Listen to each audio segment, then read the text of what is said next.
자, 다시 레위기의 현장 속으로 들어가 보겠습니다. 보는 사람에 따라서 좀 다르게 나눌 수도 있지만 저는 레위기를 1장부터 10장까지의 전반부와 11장부터 마지막 27장까지의 후반부로 구분합니다. 레위기의 전반부, 그러니까 레위기 1장부터 10장까지의 내용을 보면 제사와 제사장들에 관한 이야기가 주를 이루고 있음을 볼 수 있습니다. 하지만 레위기 11장부터는 일반 백성들의 이야기가 주로 등장하죠. 장소에 따라서도 구분이 되는데요. 전반부는 성소에서 일어나는 이야기가 주가 된다면 그 이후 11장 이후에는 어떤 일상적인 삶의 현장이 그 주 무대가 되죠. 또 내용에 따라서도 구분이 됩니다. 1장부터 10장까지는 어떻게 하면 거룩해질 수 있는가, 그 절차와 방법에 관한 내용이 주로 나왔다면 11장부터는 그러면 어떻게 이제 거룩해진 사람은 살아야 하는가 라는 적용에 관한 내용이 주로 나오죠. 즉 오늘 살펴볼 레위기 10장에 실려 있는 마지막 에피소드는 이렇게 레위기 전반부를 마무리하면서 후반부를 넘어가는 그 중요한 위치에 서 있는 내용입니다. 당연히 이 이야기는 딱 이 자리에 배치해 놓아야만 했던 이유가 있었을 겁니다. 그 이유가 무엇이었을까요? 지난 시간에도 말씀을 드렸지만 나답과 아비후의 죽음은 성소 안에 있는 사람들에게 엄청난 충격을 일으켰습니다. 고작 십수분 사이에 큰아들과 둘째 아들을 모두 잃은 아론은 물론 형들의 죽음을 눈앞에서 지켜본 엘르아살과 이다말도 온전히 평정심을 유지하기엔 어려웠을 겁니다. 그래서 나답과 아비후의 시신을 처리하는 일은 아론의 사촌인 미사엘과 엘사반이라는 인물들이 나서서 맡아야만 했죠. 아론이랑 아론의 다른 아들들은 그럴 겨를이 없었던 겁니다. 아론과 남은 그의 두 아들들은 당장에 무슨 일을 해야 할지 아마 넋이 나간 채로 멍하니 있었을 겁니다. 대제사장도 사람이니까요. 하지만 문제는 나답과 아비후가 주관했던 그 제사가 다 끝난 게 아니었다는 점입니다. 오늘 본문을 보면 그 두 사람은 단순히 향만 피우고 있었던 게 아니었던 것으로 보입니다. 본문엔 적어도 세 가지 제사가 언급되고 있거든요. 먼저 11절에는 소제에 남은 것이라는 구절이 있고 14절에는 흔든 가슴과 들어올린 뒷다리라는 표현과 함께 화목제물이 등장합니다. 그리고 또 16절을 보면 속죄제 드린 염소라는 표현도 등장하죠. 속죄제 제물이 규정되어 있는 레위기 4장에 따르면 족장이 속죄제를 드릴 경우에는 순염소를 제물로 드리고 평민이 속죄제를 드릴 경우에는 암염소나 암양으로 드리게 되어 있습니다. 근데 우리말 성경엔 잘 나와 있지는 않은데 이 본문 16절에 속죄제 드린 염소의 이 염소는 히브리어로는 남성형으로 되어 있습니다. 즉 순염소라는 거죠. 그러니까 이런 힌트를 가지고 본문을 재구성해보면 나답과 아비후가 죽었던 이날 어떤 족장 중 하나가 하나님께 속죄제를 드리려고 이른 아침에 나왔던 것으로 보입니다. 그는 화목제와 이에 곁들여서 소제를 함께 드렸죠. 그러니까 나답과 아비후는 제사가 시작된 후 성소 안으로 들어가서 향을 분향하려고 했던 겁니다. 제사를 드리던 중에 성소에 향을 피우는 것이 일반적인 관례였는지는 모르겠는데 아무튼 그날엔 그랬던 것 같습니다. 그런데 나답과 아비후가 죽으면서 이날의 제사 역시 굉장히 어수선해집니다. 제사를 주관하던 제사장들이 나가 떨어졌으니까 말이죠. 하지만 일단 제사가 시작되었으니까 마무리는 지어야 되지 않겠습니까? 다행히 성소에는 죽은 나답과 아비후의 동생들인 엘르아살과 이다말이 있었습니다. 이들이 대기 중이었기 때문에 그 제사를 이어받아서 나머지 절차들을 마쳤던 것 같죠. 그런데 이들은 이 과정에서 보통보다 좀 더 빨리 제사를 마무리 지어야겠다는 생각이 들었던 게 아닌가 싶습니다. 그래서 그들은 규정과는 조금 다른 행동을 하죠. 우리는 앞서서 레위기의 5가지 제사의 절차를 배웠습니다. 절차들을 다시 한번 떠올려 보면 중요하게 여겨지는 것들이 무엇이었냐면 제물을 먹는 것이었습니다. 제물을 남김없이 다 태우는 번제의 경우에는 먹을 것이 없었지만 나머지 제사들의 경우에는 항상 재물을 일부가 남겨졌고 그 남겨진 재물을 제사장이 먹는 것으로 제사가 하나님께 받아들여졌음을 상징적으로 보여주었죠. 화목제는 제사장뿐만 아니라 제사를 드리러 나온 사람들도 같이 먹었죠. 근데 이 속죄제의 경우에는 좀 더 세부적인 구분이 필요했습니다. 무슨 말이냐면 이 속죄제의 제물의 피를 가지고 죄가 일으킨 그 부정함을 씻는 의식이 이 속죄제였는데요. 이 부정한 것을 정결하게 만들기 위해서 그 피를 뿌렸습니다. 근데 이 피를 가지고서 성소 안으로 들어가서 휘장에 7번 뿌리는 경우가 있고, 그렇지 않고 성소 안엔 들어가지 않고 그냥 제단의 뿔에 바르는 경우가 있었습니다. 이 앞선 경우에는 대제사장이 지은 죄나 온 백성이 지은 죄처럼 어떤 크고 무거운 경우, 그럴 땐 성소 안으로 들어갔고, 나머지 경우엔 성소 밖에서, 그냥 성소 마당에서 제단 주변에서 모든 절차가 마무리가 됐었죠. 그러니까 이때 성소 안으로 들어가면 굉장히 무겁고 중요한 죄였기 때문에 이 경우에는 제물을 남기지 않고 모두 태워버렸습니다. 그런데 번제단 뿔에만 제물의 피를 바르는 경우에는 제사장이 그 제사의 제물을 먹을 수가 있었던 거죠. 이게 레위기 6장 29절에서 30절에 나오는 이야기입니다.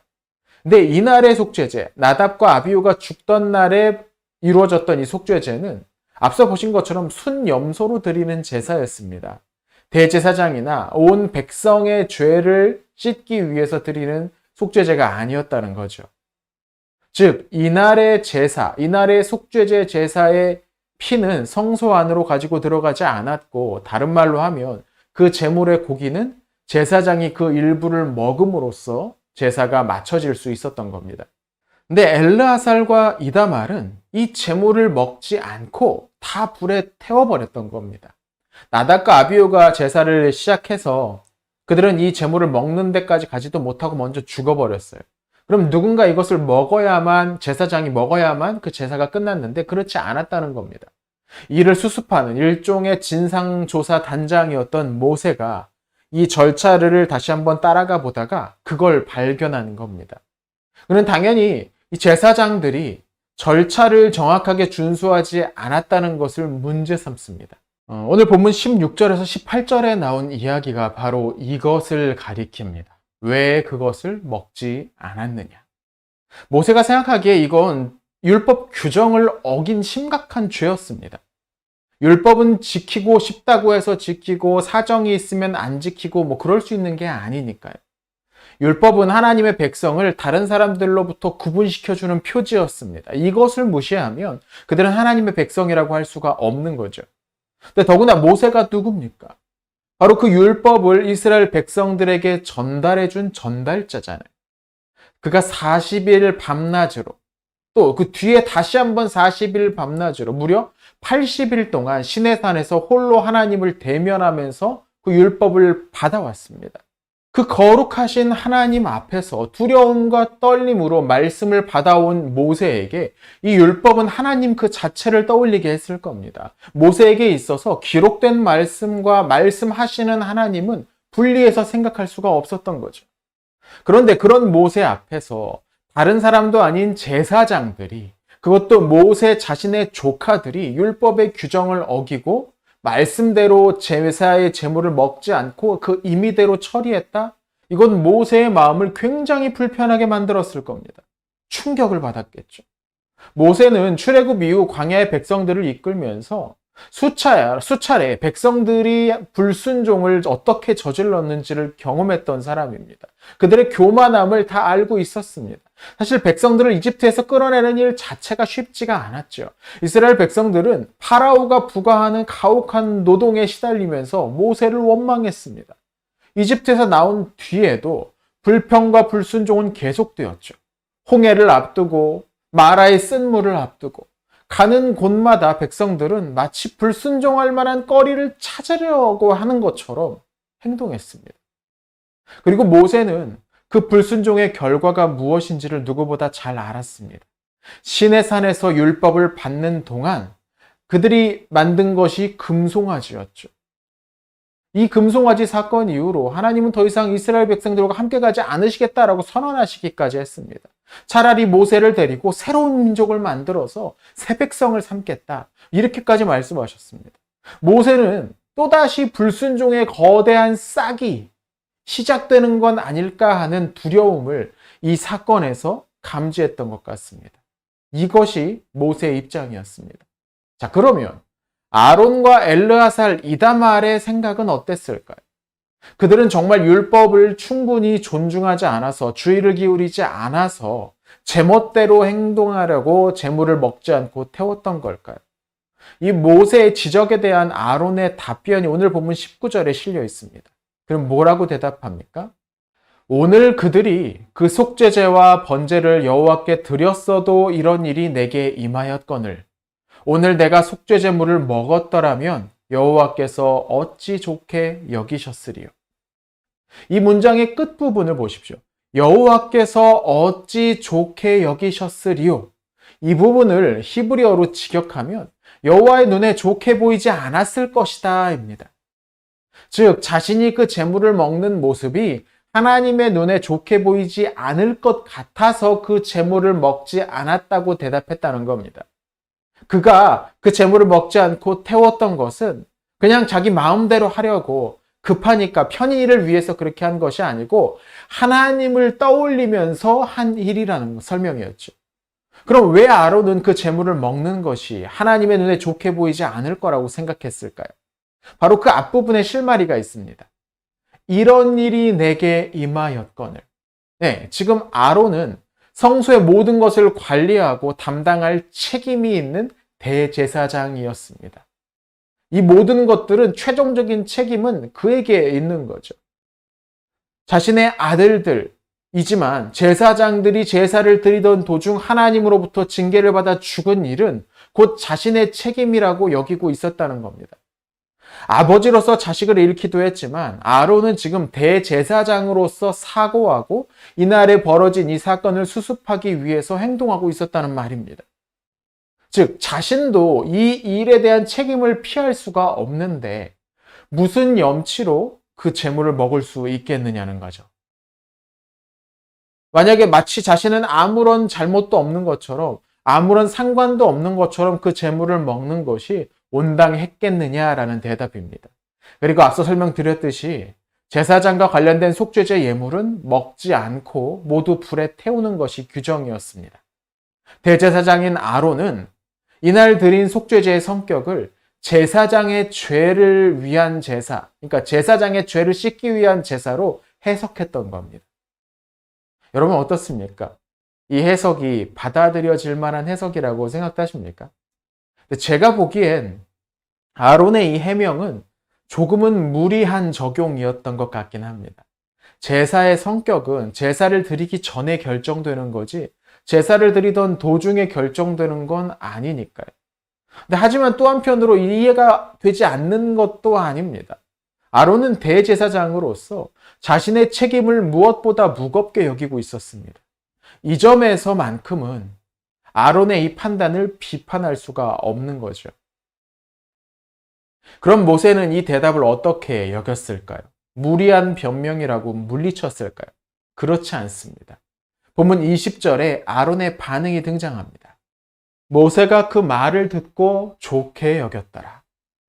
저는 이 본문에 실려있는 모세의 대답이 참 인상적입니다. 모세가 그 말을 듣고 좋게 여겼더라. 모세 역시 아론의 대답이 가지고 있는 논리적인 허점을 알고 있었을 겁니다. 아론과 그의 또 다른 아들들이 율법의 규정을 어겼다는 사실은 변함이 없었습니다. 아론은 이를 해석의 문제로 바꾸려고 시도를 했는데 확실히 그건 무리한 적용이었습니다. 그런데 모세는 이에 대해서 별다른 말을 덧붙이지 않습니다.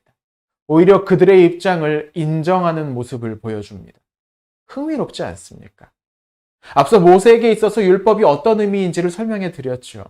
모세에게 율법이란 하나님의 말씀이었고 나아가 말씀하신 하나님 그 자체였습니다. 그런데 모세는 율법의 전달자이기는 했으나 율법주의자는 아니었던 겁니다. 바로 여기에 모세의 탁월한 면모가 있습니다. 율법주의란 율법으로 모든 것을 해석하고 판단하고 강제하려는 태도입니다. 강경한 율법주의자들에게 타협이란 존재하지 않습니다. 내가 알고 있는 것만이 선하고 내가 고수하는 입장만이 옳고 따라서 내 말을 따르지 않는 사람은 악이다라고 규정됩니다. 율법주의는 그래서 시간이 지날수록 완고한 독선으로 치닫는 경우가 많습니다. 율법주의자들은 문자적인 것에만 집중하면서 그 정신이나 의미는 돌아보지 않습니다. 어떻게 하면 규정 자체를 지킬 수 있을까에만 집중하니 당연한 일이죠. 그들은 이렇게 하는 것이 율법에 충실한 삶이라고, 하나님의 말씀을 충실하게 따르는 삶이라고 착각합니다. 그러나 사실은 그와 다르죠. 많은 선지자들이 이런 율법주의적 삶을 사는 사람들을 비판했습니다. 율법에 따라 안식일을 지키고 율법에 따라 제물을 바치고 율법에 따라 여러 절기들을 준수하기는 하지만 그 안에 하나님을 사랑함이 없고 이웃을 향한 자비가 없는 삶을 사는 사람들을 악하다라고 정죄합니다. 그들이 율법의 정신을 버렸다고 강력하게 꾸중합니다. 예수님도 마찬가지였습니다. 예수님께서는 이 땅에서 사역하시는 동안 율법주의자들과 끊임없이 대립하셨습니다. 그분을 둘러싼 바리새인들과 사두개인들, 율법학자들과 서기관들은 왜 예수님이 자신들이 해석해 놓은 율법의 규정과 각종 부속 규칙들을 지키지 않는지를 두고 문제 삼아왔습니다. 예수님의 반격도 만만치 않으셨죠. 주님은 율법주의자들을 가리켜서 회칠한 무덤이라고, 독사의 자식들이라고 비판하셨습니다. 그리고 그 당시 사람들이 가장 중요하게 여기고 있던 율법 규정인 안식일 규정 역시 이렇게 말씀하셨죠. 안식일이 사람을 위하여 있는 것이요, 사람이 안식일을 위해 있는 것이 아니다. 누구보다 율법에 대해 잘 아셨지만, 아니 그분 자신이 율법을 주신 전능하신 하나님이셨지만 율법의 주인이신 예수님도 율법주의자가 아니셨습니다. 율법의 전달자인 모세가 율법주의자가 아니었던 것처럼 말이죠. 예수님은 율법을 통해 백성들이 하나님 앞에서 더 나은 삶을 살기를 바라셨을 뿐입니다. 율법을 통해 자신들의 죄를 깨닫고 하나님을 더욱 깊이 신뢰하면서 그분을 기쁘시게 하는 삶, 나아가 그분 때문에 기쁜 삶을 살도록 율법을 주신 거였죠. 하지만 많은 사람들이 율법에 대한 사랑, 하나님의 말씀에 대한 사랑과 율법주의를 제대로 구분하지 못하고 있습니다. 특히나 일반적으로 보수적인 신앙을 가진 사람들이 더욱 이런 경향들이 있죠.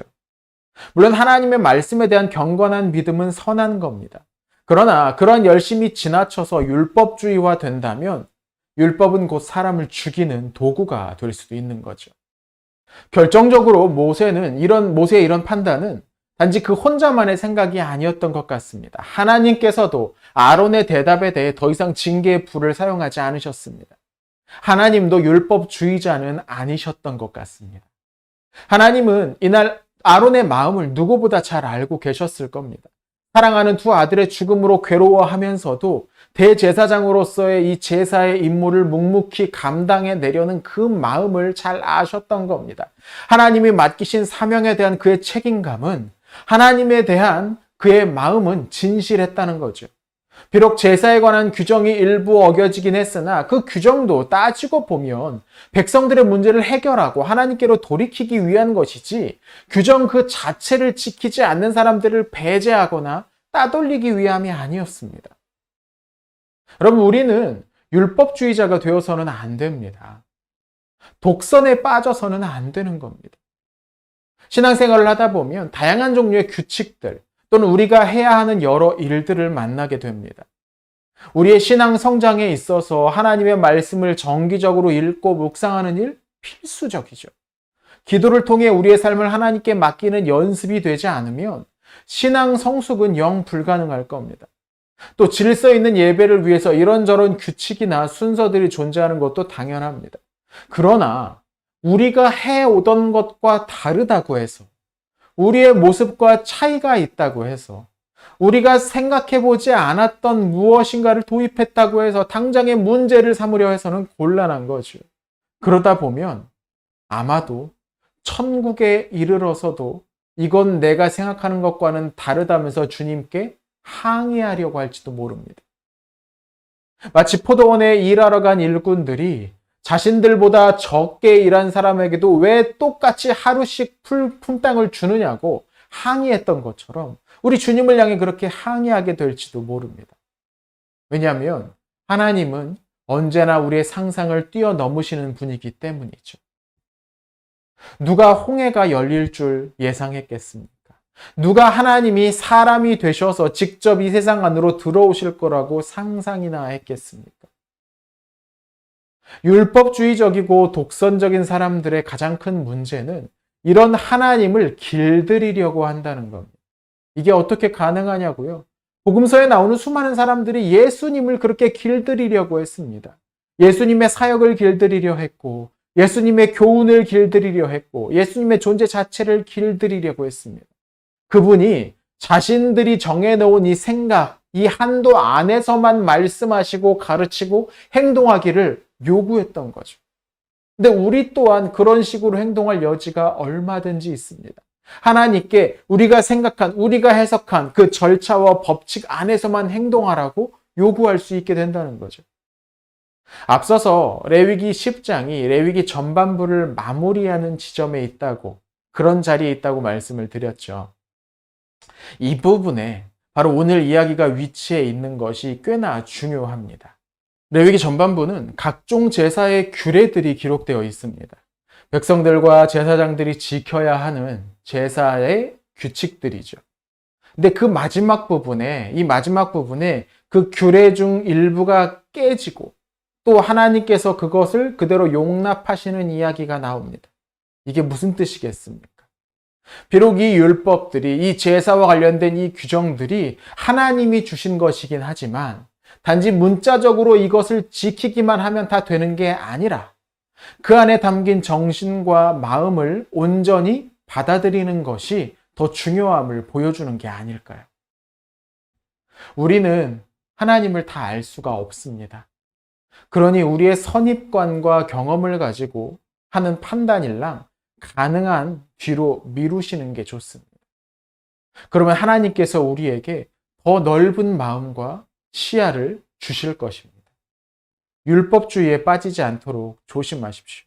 그건 사람도 하나님도 결코 만족시키지 못하는 일입니다.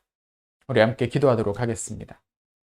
하나님, 저희 안에 있는 독단과 독선이라는 쓴뿌리를 뽑아내게 하시고 율법주의의 어두운 그늘을 걷어낼 수 있게 하여 주옵소서. 단순히 규칙을 지키는 것으로 의로움을 얻는 게 아니고 주를 바라고 따르며 온전히 의지하는 것을 주께서 기뻐하시는 줄 저희가 다시 한번 깨닫게 하여 주옵소서. 예수님 이름으로 기도합니다. 아멘.